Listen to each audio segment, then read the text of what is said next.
Welcome back to Racing Rundown. On today's video, we are going to be previewing the Grade 1 Belmont Oaks. This is the second of two previews for the Grade 1 races on this final weekend of racing for the spring-summer meet at Belmont Park that we have for you on Racing Rundown this week. I already have a preview of the Grade 1 Belmont Derby, a mile and a quarter, the same conditions as this race, so be sure to check that out. There will be a link below in the description. I will also mention there will be timestamps in this video for all 10 of the horses that are entered in this Belmont Oaks for your listening convenience. And we're going to start off with the number one horse in this race, and that is McKulick, one of three horses in here, a triumvirate for Chad Brown and the first of two, also for Seth Klarman's Klarovich Stables. And McKulick is a horse who has been knocking on the door of a graded stakes victory for the entirety of her career. She started off a nice winner of a maiden race at Saratoga back in August of 2021 last year, and then three straight stakes placings for her. And I will mention in that in that maiden victory, she beat her stablemate Consumer Spending, who is also in this race and is herself a graded stakes winner. So quality maiden victory there. She was defeated in the Miss Grillo and then did not run afterwards until the Edgewood at Churchill Downs on Kentucky Oaks Day, where she ran second in that spot. A credible second, then she also ran a credible second in the Regret Stakes. Now, a couple things to mention. The Churchill turf course has been playing weird the entire meet, and you can generally forgive horses that ran bad on it. And I'm not insinuating that that McKulick ran bad at Churchill, obviously because she was stakes placed there, but you can generally forgive losses over the Churchill Downs turf course. And I will also mention one other thing from that Regret Stakes. The winner Walkathon kind of had the race handed to her. She didn't win wire to wire, but she was sitting off of the leader, who was a big long shot there. And when the leader backed up, Walkathon had a big lead, and McKulick had a lot to make up there. And McKulick closed really well late toward the end of the Edgewood, or excuse me, of the Regret. And I think giving her some extra added distance in this race is certainly going to do some positive things for her. And I also don't think it's the worst thing that the race is going to play a little bit more into McKulick's hands in this spot. So I think she's got a huge shot in this race. I'll talk a little bit more about the pace presence when we get further on in this, but I do think that McKulick is going to have a very strong chance to win this race, and I think she is going to run well. She is actually going to be my top pick in this race. I'll get into that a little bit later when we get to the picks portion of this. We'll move on now to the number two horse in this race, Cairo Memories, a horse who, I know that there are a lot of people who are not necessarily crazy about the horses from California, and especially California turf horses, but I have been very impressed with Cairo Memories, the efforts that she has turned in this year. Now, I toss out everything that she did on dirt. She is grade one placed on dirt, but I really don't happen to care that she was grade one placed in that race. And then obviously you throw out the Santa Isabel. She's also very versatile, which is something that I really like about her in here. She went to the lead in the Providencia. She won that on the lead.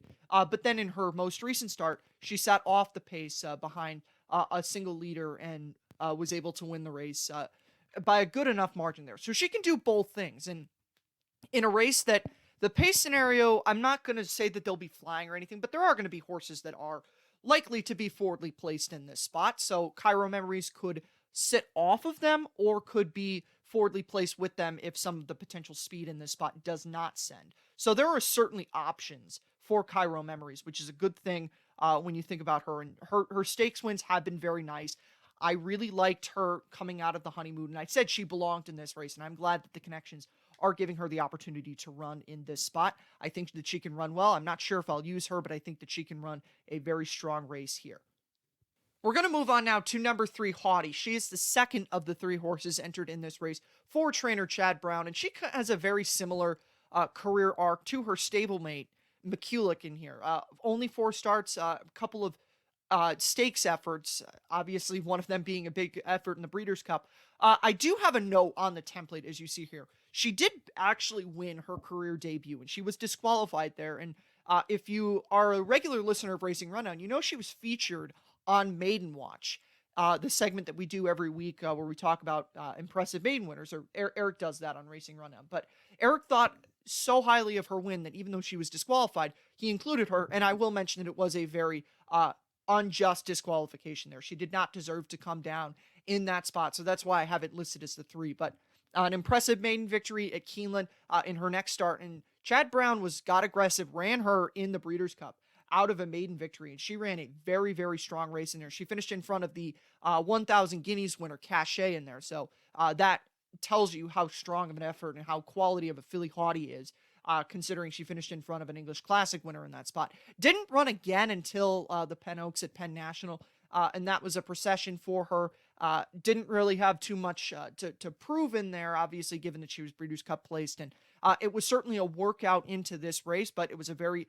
I saw from her what I needed to see from her in order to think that she has a very strong chance in here. I ultimately decided to leave her out of what I'm going to do in this spot, but she has a very, very big chance in this race. Eric picked her on Racing Rundown, and I do not fault anybody for wanting to try something with Haughty in this race. We're going to move on now to the number 4 horse in this race, and that is the Godolphin Charlie Appleby entrant in this spot, and that is With the Moonlight. And if you're a listener to Racing Rundown Around the World, you know that With the Moonlight is a horse that I talked about going into the Oaks. I thought that she had a pretty decent chance at Epsom in the Oaks to run a credible race. I didn't think she could win in there, but I thought that she could give a strong impression there. And unfortunately, she did not. Now, I will talk about her form a little bit going into that race, or going into the Oaks. She was an impressive winner by just under 5 lengths of the Pretty Polly Stakes at Newmarket, not the same Pretty Polly Stakes that Concert Hall comes out of. But I thought that she might be able to run a decent effort at Epsom. She did not. Now, the one silver lining with that is she was on the lead, and Epsom is a notoriously hard course to win forwardly placed at. And I think the fact that she's getting a bit of a cutback here, and she might get a bit of a she's going to get a bit of a softer pace presence. And the inner at Belmont, and I should say, not that the pace was really hot at Epsom, but again, like I said, with Epsom not being an easy course to close on, that's certainly where some of the poor effort comes from there. But the inner is an easier course to win on the lead, or to win forwardly placed at. And I don't think the pace is going to be overly fast in this race. So I think With the Moonlight could certainly trip her way into a really strong effort in this Belmont Oaks. We're going to move on now to the final of 3 horses in this race for Chad Brown, and that is Consumer Spending, a graded stakes winner this year, 3-time stakes winner in her career. She was also 6th in that Breeders' Cup Juvenile Fillies Turf last year, which that 6th on paper doesn't look great, but when you take a look at the race chart, they were separated by less than 2 lengths between her and the top horses in there. It was a blanket finish in the Breeders' Cup, so it was a very credible runner-up effort or a very credible effort for her in that Breeders' Cup Juvenile Fillies Turf. And she's been very good in her 2 starts this year. The victory in the Memories of Silver was over Pizza Bianca, a very nice victory in the Wonder again, leading into this race, I should say. And she's going to be part of the ticket that I put together for this race. She's not my top pick, but I am certainly going to put together something, including her and her stablemate McKulick, in this race. Now we're going to move on to number 6, New Year's Eve, the winner of that Edgewood Stakes from Churchill Downs that we talked about earlier with McKulick. And I don't think New Year's Eve is particularly bad coming into this race, but I'm going to kind of go back to that angle that I was talking about with McKulick, and the fact that the Churchill Downs turf course was playing really weird this entire meet. And it's one of those things, Eric and I were kind of talking about how it makes sense to toss the races for the horses at Churchill that didn't run well, but for the horses that did run well, to kind of view the races in a little bit, take them with a grain of salt, if you will. And that's kind of what I'm doing with New Year's Eve. She did run a very credible race in the Edgewood, but I don't really love the form that she has outside of that. And I think that there are just ultimately better horses than her in this spot. She could run a good race, but there's 10 horses here. I have to put a ticket together, and she's one of the horses that I have to leave off of my ticket. Now we're going to move on to the number 7 horse in this race, and that is Hot Queen, one of a couple of horses from France in this spot. The French are certainly very well represented on this Stars and Stripes card, although Hot Queen doesn't really look like she's got too much upside coming into this race. She was 6th last time out, beaten 7 lengths at Shanty in a Group 2 going a mile. She's never gone a mile and a quarter. She has gone a mile and an eighth a couple of times in her career, but her best runs were generally over good or good to soft going, and she hasn't ever run over the firm stuff before, and she doesn't have a good career arc coming into this race. She does have a decent track record in terms of hitting the board. She's been in the board in 7 of 10 races, but I think that this is a very talented group of American horses in here, and obviously there's a few quality Europeans, and I'm willing to let the French horses beat me in this race. That's the way I view the Belmont Derby, and also that's the way I'm going to do this Belmont Oaks. I don't particularly see a whole ton of upside in the French horses in this spot, and I'll get into that a little bit more with the next horse, but that's how I'm viewing the French horses in this spot. And as I referenced with the last horse, Know Thyself, who's the other French runner in this race, kind of the same thing with her. I'm going to let her beat me in this spot. She probably has a bit more upside in this race, although she was beaten by Hot Queen at Saint Cloud, going a mile in her first start of this year. I'm also not crazy about her getting out to distance in this race. She hasn't run bad in a couple of her starts going longer than a mile, and she has gone longer than a mile, so that's certainly something that Hot Queen doesn't have on her. But she's not necessarily bred to, the pedigree doesn't necessarily suggest that she'll step up really well getting out to a mile and a quarter here. And like I said, I think there's just better horses in this spot. So I'm taking the route of, I'm just going to let the French and the French horses beat me in this race, very similar to the way that I did in the Belmont Derby.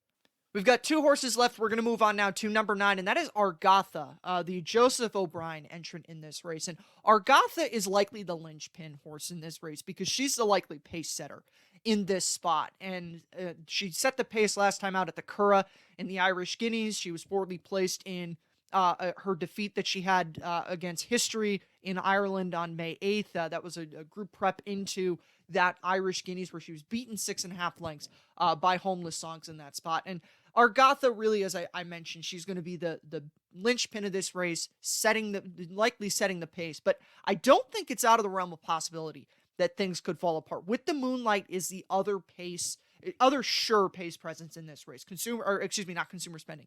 Cairo Memories could also send, but with the Moonlight has to break. And as we saw with Yabir in the Man of War Stakes, it's not impossible for Charlie Appleby's horses to not break well. And the race could shape up to give Agartha a really good position early on in this race. And Johnny B is very experienced over this turf course at Belmont Park. And Joseph O'Brien did this last year. He brought a horse to the United States who wound up turning into State of Rest, multiple Group 1 winner subsequently following that. But he was 21-1 in that Saratoga Derby. And I have been seeing a lot of folks out there that are drawing the parallels to State of Rest with Agartha. And I certainly think that it's worth the try there if that's your angle. My angle is not that she's going to be lone speed, but if you can draw that up, it makes a lot of sense where you can play her. The price is certainly going to be there to a certain extent.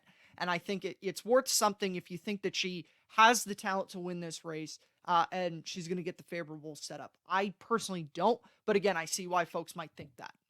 And now we're going to move on to the final horse in this race, and that is the morning line favorite, Concert Hall. 3-1 on this morning line. And I'm just going to be frank up front. If you're a listener to Racing Rundown, you know that I've liked Concert Hall her last couple of starts. I said going into the Oaks that I thought that she had the best chance or that she was the best of the O'Brien horses there. I was wrong on that, but she gave a very good account of herself at Epsom. Obviously, you don't need to say a whole lot about Tuesday and Emily Upjohn. That speaks for themselves. Nash was subsequently out of Epsom, won the French Oaks. So Concert Hall, really, really good form from that Epsom race, and obviously beaten by Homeless Song on Tuesday in the Irish Guineas. So she was keeping really strong form. And before that, in her prep into the Irish Guineas in Ireland, she beat the horse who came back to win a stake at Royal Ascot. So she had really good form going into her. I don't want to say that this was a prep for this race, but going into her most recent start, the Pretty Polly Stakes, I picked her in there, and I was very confident that she was going to run well in that race, and she could not have let me down more in that Pretty Polly Stakes at the Curragh, and that has really pushed me off of her again. I thought that she was going to run a very big race there. I wasn't sure whether or not she could win, but I thought she was going to run a very strong race there. She did not. Now, I can talk about where I thought she was early on in that Pretty Polly Stakes and the positioning that I wish that she would have gotten, but she didn't produce there. And as a result of that, I'm not going to be picking her in this spot just because I had as high of expectations on her going into this or going into that Pretty Polly, and she disappointed me mightily there. I will say she's also not superior to the American horses, but I understand, like, I don't think she's that much superior to the American horses, I should say. But if you're going to play that form from Epsom and the form from the Irish Guineas, that she ran behind 3 or 4 really, really good Group 1 level fillies overseas, and she's getting a break. I don't think it's that much of a break, but she is getting a break because there's no one in this race as good as Tuesday or Emily Upjohn. If you're playing that angle, it makes sense, but at the price Concert Hall is going to be, and after the Pretty Polly, I can't do it. I got to play against her in this race.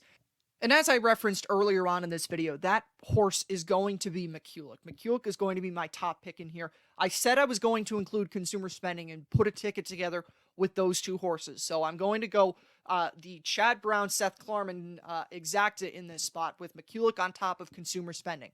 These 2 were very difficult to separate. I could see them running the other way, but I'm going to put it out there, say McKulick is my top pick on top of consumer spending. And I'm going to throw Cairo Memories in there for third because I do think she can get a tactical early position. I think the closers will be running by late, but I'm going to throw Cairo Memories in there that she'll still hold on to some kind of a piece here. Concert Hall is going to be coming. It's risky to leave her out of this, but I'm going to do the same thing I did with Stone Age. I got to play against her. As I said, that run that she had in the Pretty Polly was extremely disappointing, and I really liked her coming out of Epsom. So that's the way that I'm going to play this race. It's going to be just to give you the numbers, it's going to be a 1-5-2 ticket for me. McKulick on top with consumer spending and Cairo Memories. And with that being said, that's it for this preview of the Belmont Oaks here on Racing Rundown. Be sure to check back in with us later in the week when we will have a preview, or actually tomorrow when we will have a preview of the July Cup as part of Racing Rundown around the world this week. Be sure to check out this week's Belmont Derby preview below in the description.